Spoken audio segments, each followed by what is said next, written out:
Lagi rame nih soal layanan internet baru yang katanya bakal mengubah banyak hal. Nah, dalam 5 menit ke depan, kita bakal bedah tuntas kenapa layanan ini jadi buah bibir. Langsung aja kita mulai. Oke, kita langsung ke poin utamanya ya, yang bikin semua orang kaget. Harganya. Untuk wilayah Jawa, biayanya cuma Rp100.000 aja per bulan. Yup, kalian nggak salah denger. Terus, dengan harga segitu, dapatnya apa? Kecepatannya itu loh, sampai 100 megabit per detik. Ini kombinasi harga dan speed yang, wah bener-bener game changer. Nah, inilah dia layanannya yang nawarin paket super tadi. Namanya Internet Rakyat. Dari namanya aja, udah kebayangkan tujuannya buat siapa? Jadi, layanan ini resmi meluncur 12 November 2025 dan langsung heboh, jadi omongan di mana-mana. Ya gimana enggak, kombinasi internet ngebut tapi harganya ramah di kantong, itu kan impian kita semua di Indonesia. Oke, pertanyaannya sekarang, kok bisa sih? Gimana caranya mereka bisa kasih harga semurah itu dengan speed segitu? Nah, rahasianya ada di teknologi yang mereka pakai.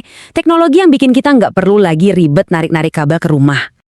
Ini dia nih jagoannya. Teknologinya namanya 5G Fixed Wireless Access atau disingkat FWA. Gampangnya gini, ini tuh cara ngalirin internet kencang ke rumah kita lewat sinyal 5G. Jadi nggak pakai kabel fisik lagi. Bener-bener internet wireless buat di rumah. Coba deh kita bandingin ya. Di satu sisi ada fiber optik yang kita tahu butuh instalasi kabel, biayanya mahal, makan waktu apalagi kalau di daerah-daerah terpencil. Nah, di sisi lain 5G FWA ini ngatasin semua masalah itu. Cuma butuh sinyal nirkabel dari tower terdekat. Pasangnya tadi cepat banget, gampang, dan pas banget buat area yang belum ada infrastruktur kabelnya.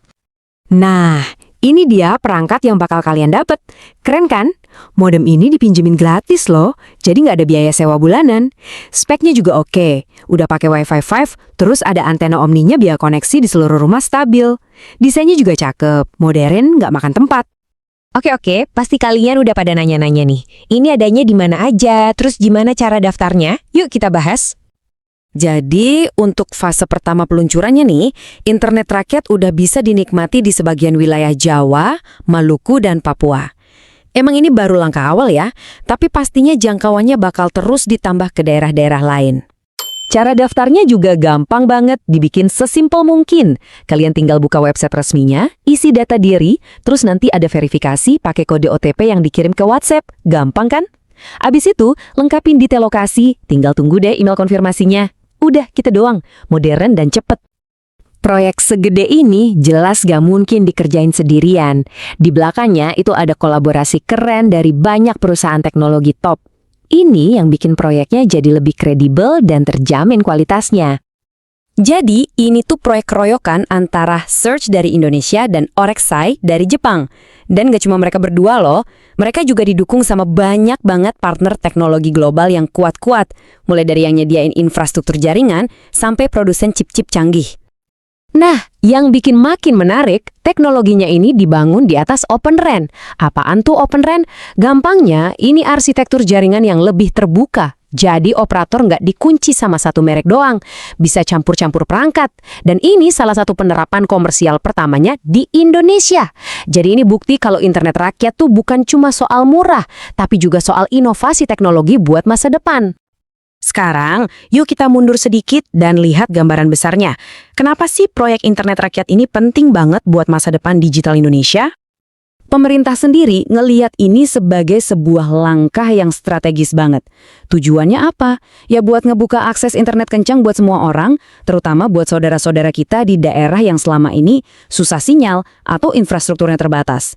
Ini bener-bener upaya serius buat ngurangin yang namanya kesenjaman digital. Jadi intinya apa? Intinya, internet rakyat ini mau ngebut soal pemerataan digital, mau ngelewatin semua halangan instalasi fiber optik yang ribet itu. Dan ujung-ujungnya, buat ngasih kekuatan ke masyarakat biar bisa kerja, belajar, cari hiburan, semua lewat digital. Misinya satu, menghubungkan yang belum terhubung. Oke, kita tutup pembahasan singkat ini dengan satu pertanyaan buat kita renungin bareng-bareng. Apakah internet rakyat ini bakal jadi kunci yang ngebuka semua potensi digital Indonesia? Gimana menurut kalian? Cuma waktu yang bisa jawab sih.